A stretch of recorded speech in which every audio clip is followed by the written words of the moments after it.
Moje meno je Marian Kéry, mám 31 rokov, ešte stále som slobodný, bývam v Červenom Hrádku, nie vo veľkej obci v okrese Zlaté Moravce. Istý čas som pracoval ako učiteľ na základnej škole v Červenom Hrádku a takisto na gymnáziu Janka Kráľa v Zlatých Moravciach. Som absolventom Univerzity Konštantína Filozofa v Nitre, absolvent Filozofickej fakulty, aprobácia História, ruský jazyk.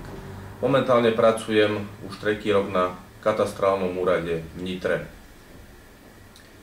Mojimi koníčkami sú najmä literatúra a šport.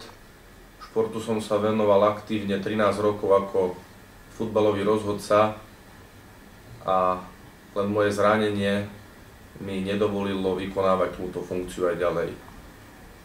V tomto mojom krátkom vystúpení by som sa chcel venovať najmä dvom problematikám, a to je problematika dopravy a problematika školstva.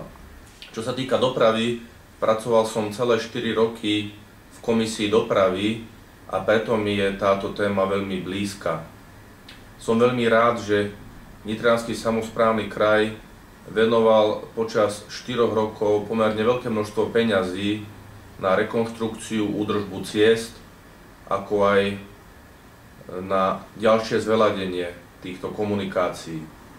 Čo sa týka obvodu Zlaté Moravce, takže najvýznamnejšou investíciou v oblasti dopravy bola rekonštrukcia havarijného stavu Martinského brehu, ktorá vyšla viac ako 25 miliónov slovenských korún.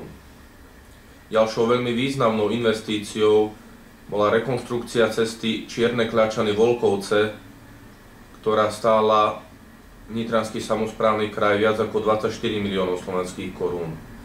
Ďalej tiež celkom významné boli rekonštrukcie ciest v obci Skýcov, v obci Jedlové Kostolany, rekonštrukcia mosta pri Slažanoch a mnohé ďalšie.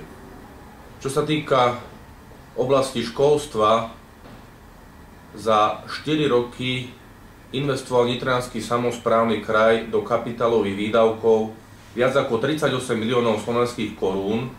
Tento údaj je k 1. septembru 2009 a to sa ešte vôbec nezačali čerpať peniaze, ktoré sú určené na výstavbu novej telocvične v areáli gymnázia Janka Kráľa v Zlatých Moravciach.